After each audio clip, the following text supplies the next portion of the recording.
और 1 से 7 तक क्वेश्चन पिछले वीडियो में हम बना दिए हैं, आप देख सकते हैं। अभी इस प्रश्न को सिर्फ उत्तर आप लोगों को बताएंगे और सॉल्यूशन करके हल करके हम इसमें जितने भी क्वेश्चन हल करने वाला है वो सब बाद में बताएंगे। सुनेंगे। पहला क्वेश्चन है, बेलन का वक्र पृष्ठीय क्षेत्रफल होता है। तो बेलन का वक्र पृष्ठीय क्षेत्रफल ऑप्शन नंबर डी में πr/l होता है। पाई का मान 22/7 होता है और 3.14 होता है। r मतलब त्रिज्या, l मतलब तिर्यक ऊंचाई। फिर देखेंगे क्वेश्चन नंबर 9, दो समप्रकृत संख्याओं का गुणनफल होता है। तो दो सम संख्या यानी 2 को ले लीजिए और 4 को ले लीजिए, तो इसको गुना करेंगे तो 8 आएगा। यानी सम संख्या का गुणनफल सम ही होता है। ऑप्शन नंबर ए इसका सही हुआ। बहुपद है x² - 2x - 80 का गुणनखंड। तो अब जानते हैं 10 और 8 के गुना करेंगे 80 प्राप्त हो जाएगा और उसके बाद 10 में से 8 घटाएंगे तो 2 हो जाएगा।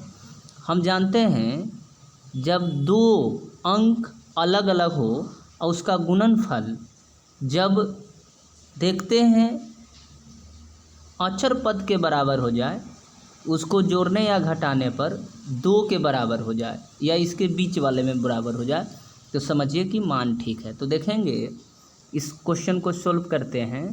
x² - 2x और -80, इसमें क्या करेंगे, x² के x² ही लिखेंगे, अब -10 लिखेंगे, अब x लिखेंगे, अब +8 लिखेंगे, -80 के 80 लिखेंगे। ठीक है, इधर अंक नहीं बुझा रहा है लेकिन देखें। अब इसमें क्या करेंगे, x कॉमन लेंगे, x कॉमन लेंगे तो इसमें क्या बच जाएगा, x - 10 बच जाएगा। ठीक है, इसमें +8 कॉमन लेंगे, +8 कॉमन लिए तो इसमें भी x बच गया, तो इसमें भी x - 10 हो गया। देखेंगे ये दोनों घर में जब एक जैसा नहीं होगा तो समझिए कि क्वेश्चन आपका गलत है। एक जैसा होना चाहिए, तो एक जैसा होना चाहिए तो हमको यही ज्ञात करना है। तो एक दोनों घर में से ले लेते हैं, तो एक हो गया x - 10 और एक हो गया x + 8, x + 8। तो x + 8 और x - 10, ऑप्शन नंबर बी इसका सही हो गया, राइट आंसर। अब देखिए a - b अब +c का होल स्क्वायर। तो देखिए a² + b² + c² ये तीनों प्लस में होगा। यहाँ अगर यदि देख रहे हैं तो देखिए ये माइनस से गुना करेंगे ए बी में तो ये माइनस वाला होगा, फिर इसमें माइनस करेंगे तो बी माइनस वाला होगा। लेकिन देखिए -b a माइनस यहाँ देखिए BC हो जाएगा, तो ये देखेंगे C नंबर नहीं होगा। अब हमको यहाँ देखना है तो ये भी प्लस में है, ये भी प्लस में, तो ये नहीं होगा। तो ये देखिए अब हमको ABC आ रहा है, तो देखिए इसमें A प्लस में है, B माइनस में है, C प्लस में है, तो 2 गो पद प्लस में है, एगो पद माइनस में है जो -b। तो अब ऑप्शन नंबर देखेंगे a² ये ठीक है, A नंबर में देखिए माइनस वाला ठीक है, ये B नंबर में इसमें तो प्लस होना चाहिए, B वाला माइनस होना चाहिए, तो B वाला -a है, आई प्लस है, यानी ऑप्शन नंबर बी इसका राइट आंसर है। अब देखिए a² - b², तो इसको बनाने के लिए हमको कॉमन लेना पड़ता है, तो इसमें थोड़ा सा स्पेस कम है, इसीलिए हम आपको बता दें इसका आंसर जब इक्वल करेंगे इक्वेशन के तो ऑप्शन नंबर इसका ए सही होगा। अब देखेंगे ये देखिए ये तो प्रश्न का उत्तर ही है। देखिए ये a² -b² पर बैठा दिया है, देखिए ना 2a - 3b × 2a + 3b, तो ये तो फार्मूला है, a² - b² बराबर होता है a + b × a - b, a + b into मतलब गुना a - b होता है, तो a - b लिखेंगे। तो ये देखिए 2 का स्क्वायर 4 और 3 का स्क्वायर 9 और माइनस तो ये तो माइनस, तो इसका आंसर हो गया ऑप्शन नंबर डी। आगे देखेंगे फिर अगला क्वेश्चन, कह रहा है कि देखिए -2 और -5 में भुज कौन है। तो देखिए 2x पद है और -2x पद है, -5y पद है। तो x पद वाला भुज होता है, y पद वाला कोटि होता है। तो -2 इसका भुज हो गया आंसर, यानी -2 इसका क्या हो जाएगा, आंसर होगा। ऑप्शन नंबर बी सही है। अब देखेंगे चतुर्भुज के कोनों का योगफल होता है। तो किसी भी चतुर्भुज हो, कोई भी चतुर्भुज हो, तो उसका चारों कोण अगर जोड़ेंगे तो 360 के ही बराबर होता है। ऑप्शन नंबर सी इसका सही हो गया। अब देखेंगे आगे नंबर क्वेश्चंस क्या है देखने के लिए आपको है कि किसी चतुर्भुज के विकर्ण एक दूसरे को समकोण पर समद्विभाजित करे तो वह कहलाता है। तो एक दूसरे को जब भी समद्विभाजित करेगा समकोण पर तो वो विषम कोण चतुर्भुज होगा, यानी ऑप्शन नंबर डी सही हो गया। अब देखेंगे आगे फिर क्वेश्चंस है चतुर्भुज के विकर्णों के बराबर का संबंध सत्यापन 2 करते हैं, एक आयत एक वर्ग। तो इसका ऑप्शन नंबर आपका सी सही हो गया।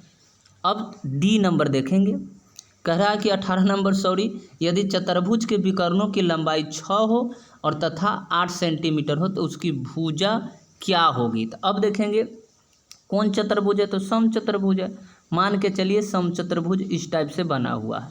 अब इस विकर्ण को इस विकर्ण से मिलाएंगे तो पूरा विकर्ण 6 है, तो मान लीजिए 3a हो गया, और एक विकर्ण ए है तो मान लीजिए 4a हो गया। 8 है तो 4 ए देखेंगे 4 आपका ए हो गया। तो कह रहा ए क्या निकालेंगे, तो 3 के स्क्वायर अब प्लस 4 के स्क्वायर रूट अंडर करेंगे तो ये 25 हो जाएगा, यानी निकल के क्या हो जाएगा 5। तो इसका आंसर हो जाएगा 5, यानी ऑप्शन नंबर डी इसका राइट आंसर है। अब आगे की ओर देखेंगे, अच्छा क्वेश्चन है, इसको बार बार रिकॉल कीजिए। हर एग्जाम में पूछता है, ये नहीं कि सिर्फ 9th में ही पूछता है, ये 10th के भी एग्जाम में भी पूछता है, कंपटीशन के एग्जाम में तो बहुत पूछता है।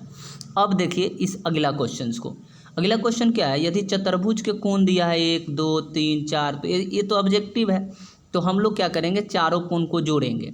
तो चारों कोण के जोड़ेंगे तो 4 + 3 + 2 + 1 तो देखिए 4 और 3 7 और 7 2 9 1 10, तो 10 x मान के चलिए बराबर चतुर्भुज है। तो चतुर्भुज में अभी ऊपर वाला में था 360, तो 360 हो गया। ये देखिए 0 से 0 कैंसिल, तो x बराबर 36, x बराबर क्या आ गया 36 आ गया। तो अब देखेंगे 36 को कह रहा कि सबसे बड़ी कोण क्या है, तो सबसे बड़ी कोण 4 है। तो 36 गुने 4 करेंगे ना तो 144 आएगा, यानी ऑप्शन नंबर इसका डी राइट आंसर है। अब देखिए आयत के प्रत्येक कोण का मान क्या होगा, तो आयत के जितने भी कोण है सबका मान 90 डिग्री होता है, तो इसका हो गया राइट आंसर डी। अब देखेंगे यदि चतुर्भुज के एंगल दिया है BAD 75 है, तो और एंगल BCD का मान क्या होगा, तो ये 75 है ना।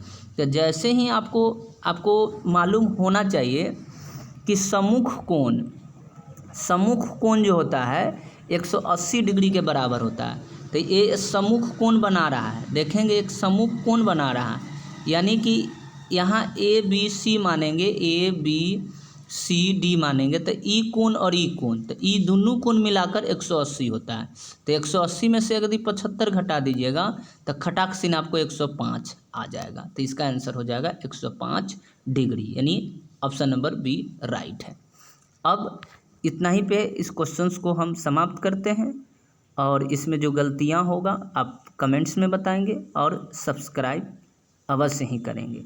थैंक यू, धन्यवाद।